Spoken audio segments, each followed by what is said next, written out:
everyone. Welcome.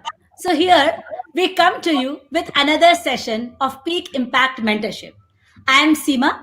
I have done my engineering from NIT Jaipur and masters from Indian Institute of Science Bangalore.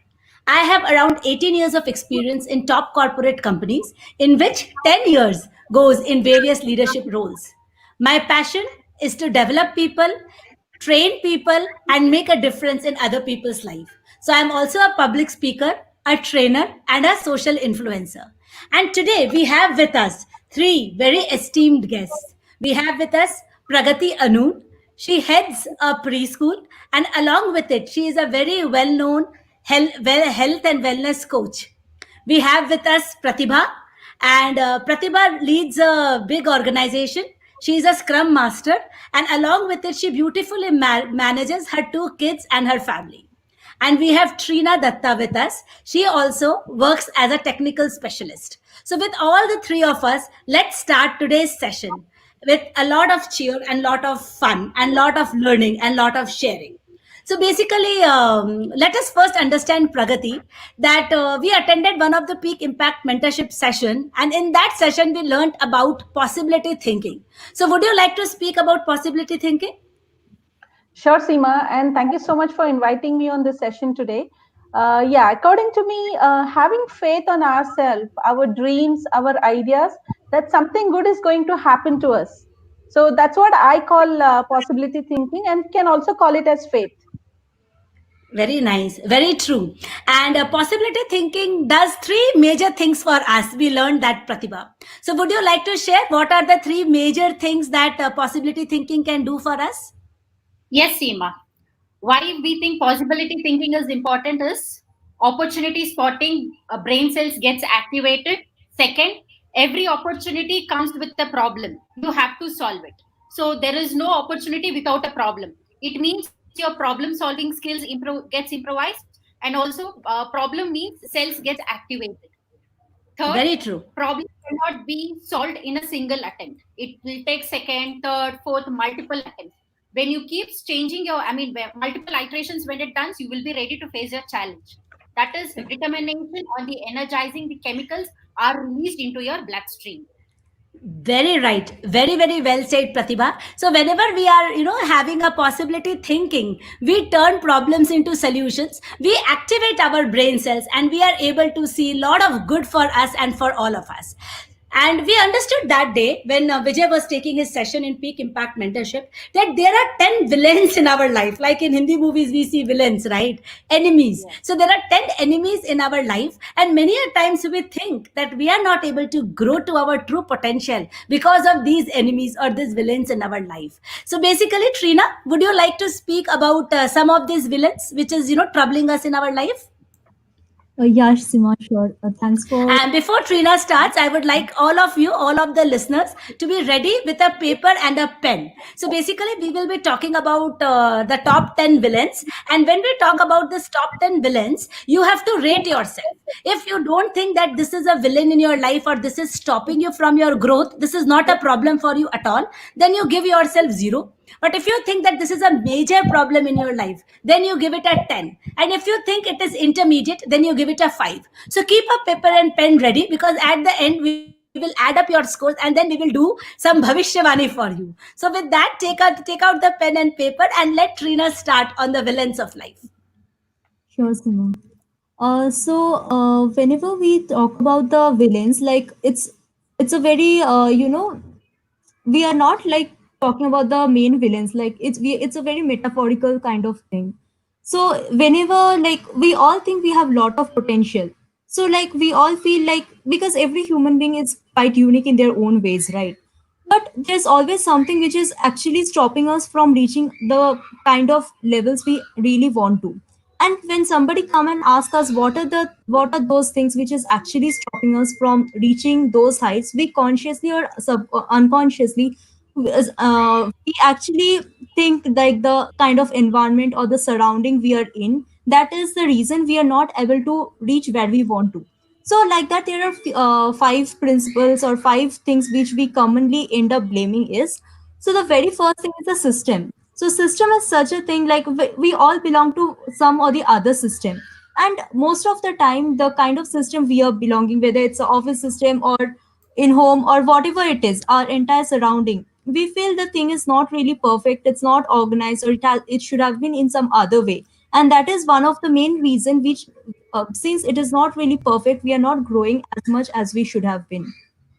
So that's why we keep on saying, like, this entire system is so bad, it's completely broken, that nothing can happen in this, no matter how much one person can try and all this thing.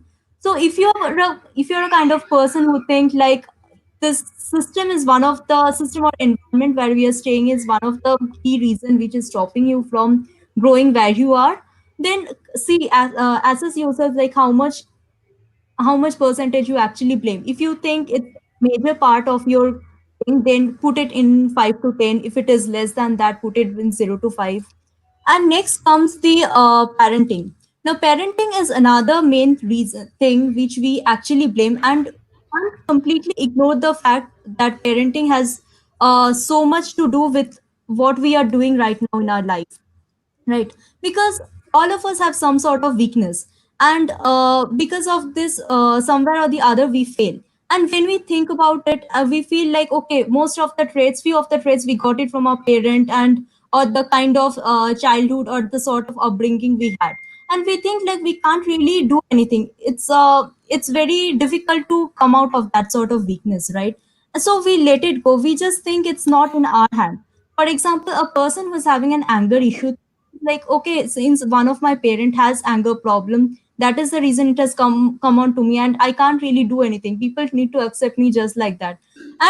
And that is one other reason we end up blaming, say, like, my parenting wasn't good, or that's why I ended up becoming like this. But we don't really understand that still we can come out of that blaming part and do our work. So if you think parenting is one of the reason which is stopping you from doing what you are, just see like how many times in a day, or how much how much part of your blaming goes to this parenting. So, and rate yourself accordingly, if it is 5 to 10 or 0 to 5. And then comes the company culture. So whenever we start our career, we all start with being very ambitious, very enthusiastic, we all want to bring a change in our life. But slowly when time goes, right, we tend to lose that kind of enthusiasm. And when we look back, we feel, no, we were all right, but the kind of people whom we are working, the entire environment, everything wasn't very supportive, it wasn't very enthusiastic. So we have lost all the thing. So we feel like our co-workers weren't very motivating enough, and every that's why we just lost all that zeal, enthusiasm. But that's not truly what it is. If we are the enthusiastic person, we can actually change the other people, not like let their vibes come and change us, right? So think about it and see how much you're actually blaming your career, thinking your co-workers aren't very supportive, and all this company environment that is coming into picture. And fourth, I think it's very, very obvious, the boss, because I don't think there's anybody who doesn't blame his boss for. I mean, it's the most obvious thing. We are not doing well in our life. Whatever we feel our boss isn't really appreciating our effort. He's not seeing how much our potential we have, or we end up saying like, this environment is very political type, and this is not in our control. But I'm not saying those problem doesn't exist, it though it exists, but we can see how much we can, do a workaround and come out of it. And so that we don't become a victim of that sort of blaming. So we just check this one, like how many times you think your life is stuck or career is stuck just because your boss isn't very cooperating, and see how can you end that blaming part and do something, get a workaround. And next is my country, like the country we are born in. So we always feel like the grass is just greener on the other side. We say like if we are kind of born in some other country, or we keep I would have been this, I would have been that, and education system is that good. Everything is seems to be just perfect in the other place, right? But we don't really understand that we have the potential. If we are right, it doesn't really matter where you are. So just looks, let's access like how many times you're actually blaming all this stuff, and see where your blaming comes. Is it between 0 to 5 or 5 to 10? Yeah, then Excellent. yeah, see Excellent. my view. Beautiful, beautiful, Trina. So, all of you who are sitting with a paper and a pen, do rate yourself because you are going to discover something great about you after within 2 to 3 minutes of time. So, the five top things, five top excuses, or the five top villains which Trina has talked about is system. Do you think that you are not able to grow to your maximum potential because the system, if only the system would have been little better? Do you think your parenting has stopped you from growing to your maximum potential? Do you think if you would have been in a better company culture? Do you think if your boss was someone who could understand you better, or if you think that if you would have born in US or UK you could have done a miracle? So these are the 5 points which Trina so beautifully covered, and you can rate yourself. If you think this is not a problem in your life, this is not an excuse, rate 0. If you think you are somewhere like us, between 5 to 6, put it there. Or if you think that this is creating hell, your boss is like troubling you like crazy, then you put it 10. So amazing and very well covered, Trina. And now we will come to remaining 5 villains. They are not smaller villains, they are not any less in comparison to what Trina discussed, but they are the next top 5 villains which now Pratibha is going to discuss with us. So Pratibha, would you like to discuss about the remaining 5 villains? Yes, Seema, sure. The first villain would be the spouse. So some would say, like, if I would have married that person, yes, I would be even more happy. This person, I married this person, he's not showing me love and care, affection in my life. And some would say, oh, I'm married the most luckiest person in the world. Great, and the blessed. It depends on person. How do we place our spouse actually there? So in the same case, if somebody asks me what is your rating, it is like my spouse takes care of me very well by showing his kindness of nature, love, etc., etc. I would give 0 or 1 to him. Next, when we move to children, they say like, oh, if we are married, we need not have kids because they'll ruin our life. Actually, that is not true. By having 3 kids, 4 kids. In those days, people used to have 5 or 6 kids. How the development of the children would be at those days. And now, even after having 2 children, working women like Seema, me, Pragati, having children, like we manage children, career, home, family. These are the possibility things. How do we develop it? Next, my degree. There is no stop for the education there. If somebody says, no, no, you just study only a BCom and a BSc and stop your degree there. There is no stop for the education.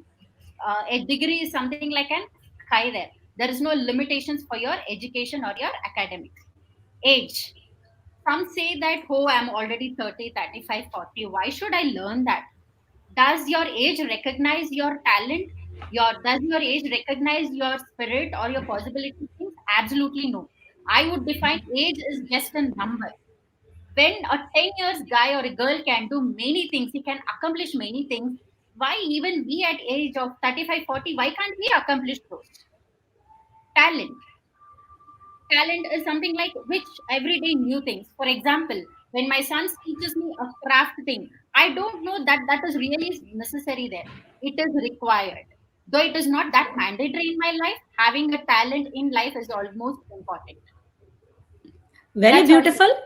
Very Thank you. beautiful, Pratibha. So, if you are like me, who gets irritated with their child at least once a day, then you can put it in 5 or 4. But if you are blessed that your child is a real angel, he never troubles you or nothing like that, put a 0.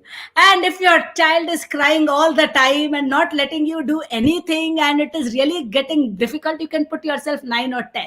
So, that is how you rate yourself. See, as far as I am concerned, I thought that I am 40 and my age is a problem in me for me achieving my dreams. So I, before attending or before getting into association of peak impact mentorship, I used to think that age is a problem. I used to rate there 7 or 8. But after attending peak impact mentorship, as Pratibha rightly said, I realized that age is just a number. We can achieve all our dreams at whatever age we are, and that number for me has now decreased to something as low as 1 or 2. So that's all. I think if you have finished your rating, it is the right time for you to add all your rating. For example, system, how much do you give? 2, 3, 4. Spouse, how much do you give? 3, 5, 8. Rate it. Rate in all these 10 fronts. If your number, the total sum total of all this, have come anything between 0 to 20, then there are only two possibilities. Either you are super blessed, you are living the life of your dreams, that is one thing, or you have not been true to yourself. You have just given the numbers just for that. So review your number. If it is very true, I am really very happy for you that you are in 0 to 20, even in such times of corona. You are a blessed soul. And if not, again, check your number. If your number is somewhere between 20 to 40, that means you are like me. You sometimes in 2 or 3 days fight with your husband once. Some things irritates you at times. That means you are in 20 to 40. If you are somewhere in 40 to 60, that means you are more troubled. You are more thinking about problems than you are actually able to think about solutions. Many people who come to peak impact mentorship sessions or personality development sessions or mindset sessions are there in 40 to 60. And with the right association, we can definitely come to 20 to 40 and then maybe even lesser. So do rate yourself and find out what is that which is stopping you, which is preventing you from reaching your true potential.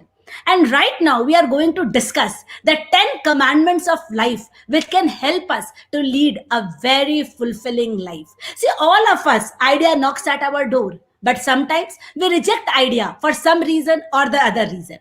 But only a brave soul is one who can accept the idea despite all the challenges which idea has. So now we will go ahead with all the 10 rules of a very happy, successful life. So, Pragati, would you like to talk about the first rule? Sure. And as rightly said by you, Pratibha and Trina, like if I have to rate my child as a villain, I think she crosses from 0 to 10 because every day she plays a different role altogether. So, yeah. So, coming to the first rule says this: don't say no to an idea just because it seems impossible. Because what I understand is today's impossible can be possible in some years. Like impossible of today is always possible after some years. Like if you take an example of COVID-19, right now we are all getting scared and we are getting panicked about the coronavirus happening because there is no medicine yet. We are thinking whether we should go to office or should we send our children to the school, and there are a lot of discussions here. But when we see it in 2021 or 22, sure, there would be one person when everybody is saying impossible, there'll be one person who is actually working on it and he will come up with a medicine. So by 2021, COVID 19 will just become like any other flu. Like, when the rainy season hits, children start falling sick for a viral 3 to 5 days, they are healed. So COVID 19 is also going to be like this. But here we have to understand is we shouldn't be rejecting an idea just because it seems impossible today, because it is possible even tomorrow. So that's what Beautiful. that is the first rule. Beautiful. Excellent first rule. Trina, would you like to come up with the second rule? Yeah, Sima. Yeah, so the second rule says like never let go an idea if you see problems in it and if you think like it will lead to another problem. So most of the time we have an idea, but we feel like the challenges it comes up with is quite extreme. So we end up ignoring that particular idea because we feel like since one idea leading to another idea, another problem, and so many things, the thing will become so complicated. It's better to let it go and we'll find another solution. But the truth is, like, there won't be any simple idea that is going to work in all the conditions. So, anything you get it, there will be some sort of cons, there will be some sort of challenges. Very true. Very true. So, Very true. that Yeah, is Trina, please another complete. thing. Like, yeah, that is the thing. Like, you should never really ignore an idea thinking it's very difficult to deal with or it will lead to more complex choices. Yeah, Seema. Amazing. Amazing. Awesome. Pratibha, would you like to talk about the third commandment? Yes. The third rule says that you will never oppose a possibility because you have never done it, as you cannot imagine how it can be done.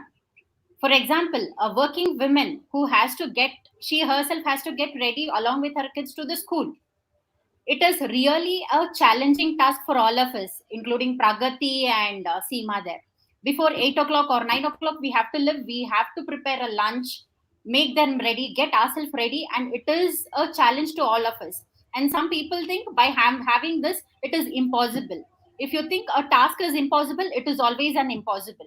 Nothing is impossible in this world, and Very, very good. you always have a lot of possibilities within you.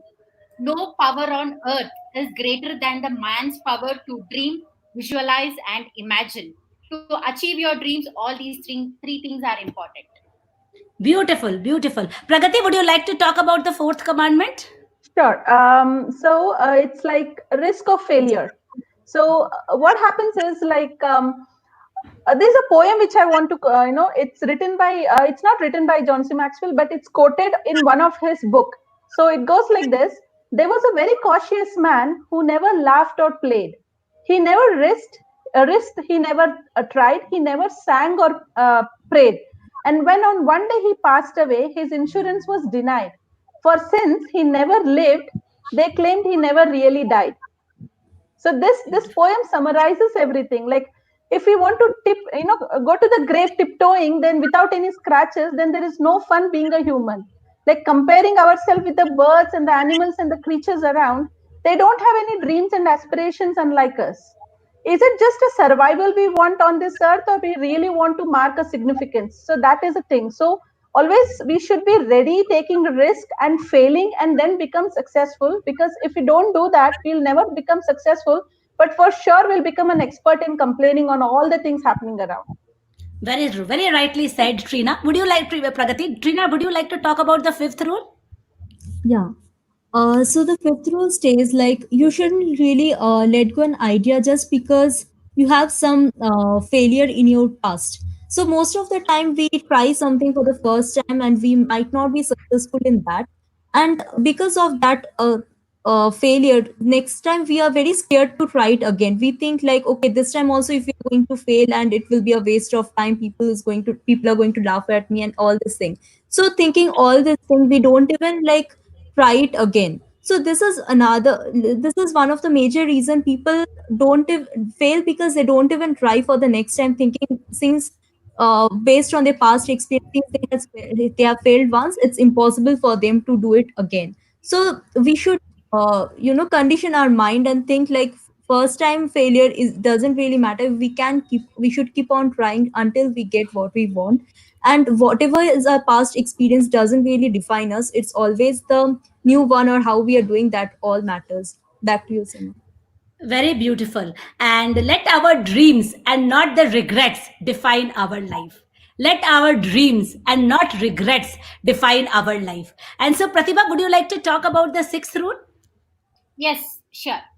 The sixth rule says that you should never reject an idea because no one in your close circle has done it. For an example, if a woman says, I want to run an orphanage on her own, people will get shocked. Oh, how come? Being a woman, she can run it. Of course, she can do it. It doesn't mean that I'm not able to do, the other person is not able to do it. That woman is really not able to do it. So if somebody is really not done it, it doesn't mean that we have to reject her idea then. Just go through her ideas, go forward, eventually think what is good and bad in it, so that it will also become a lesson to all of us, people who really encourage that. Yes, very true. And I would like to give my personal experience here. See, when in 1997, I qualified for my engineering exam. So no one in my immediate circle, no girl or no boy, had gone to hostel, and I was the first girl. I am from a Marwadi family, and you understand, 1997 Marwadi family. I was the first girl to leave the home and go to hostel to study engineering. After that, none of the ladies in my family had ever done job.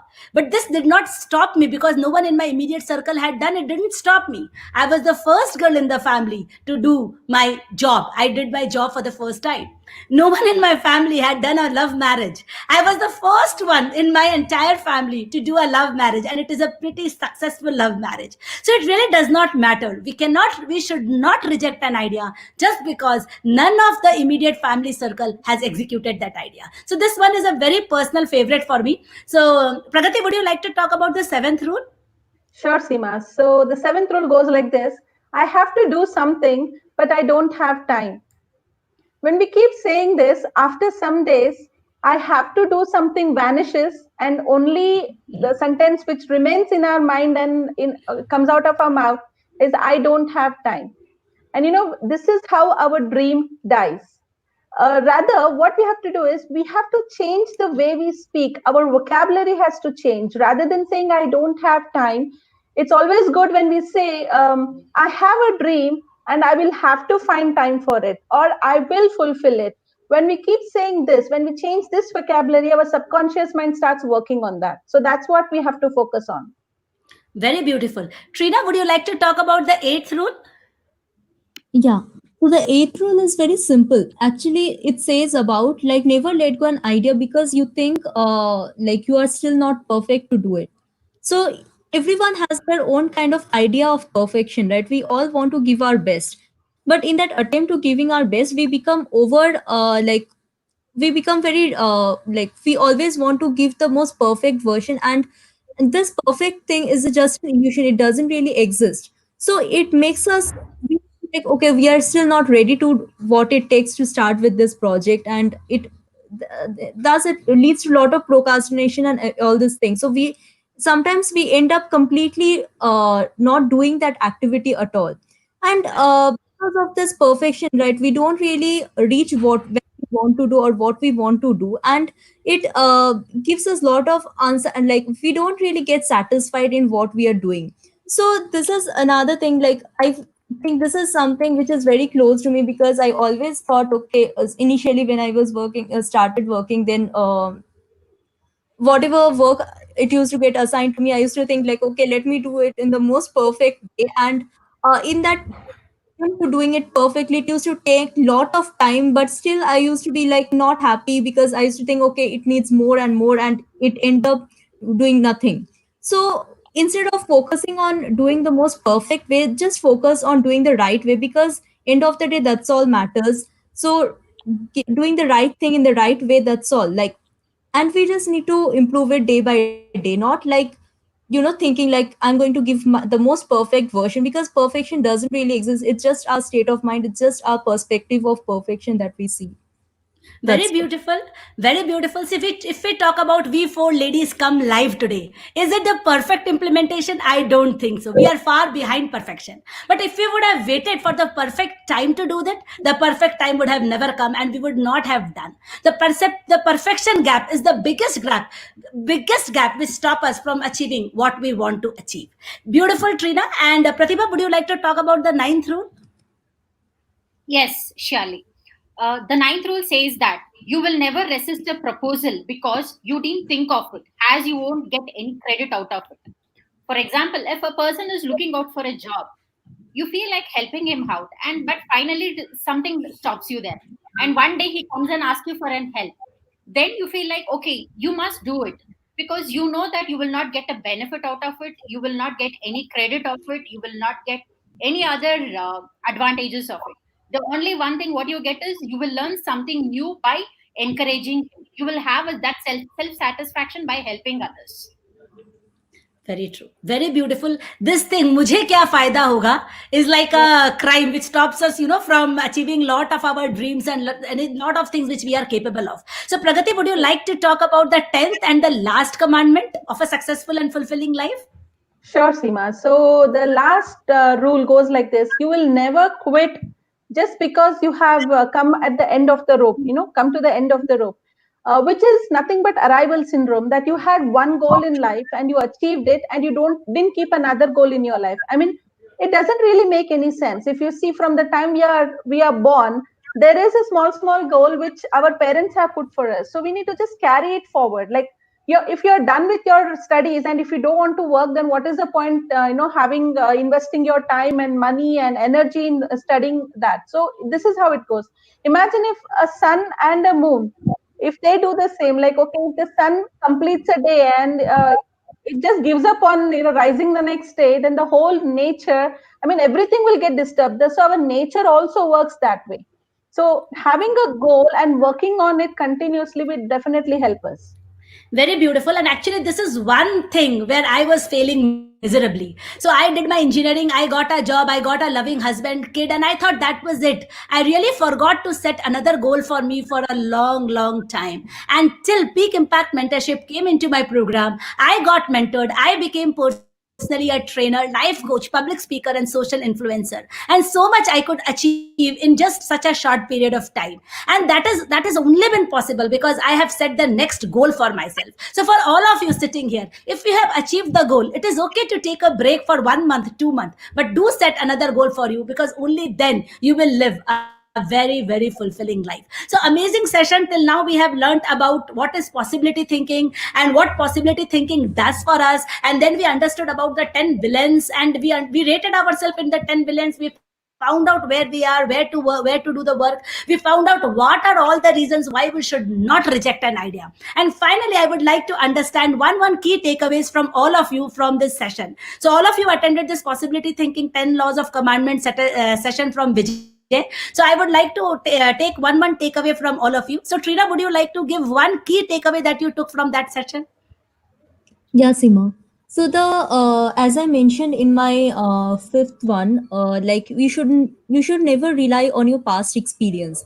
So this was one of the most important thing. Like I still remember the first time when I was in school, I went on stage to speak on some topic. It was the most.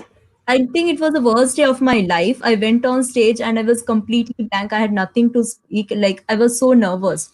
So based on that, but that memories had a very, it had a very strong memory in my mind. But so thinking about that next time, if I would have stopped myself, like thinking, okay, since I failed at that time, that too in front of everyone, I shouldn't try again. Then I think I would have stopped myself from lot of things.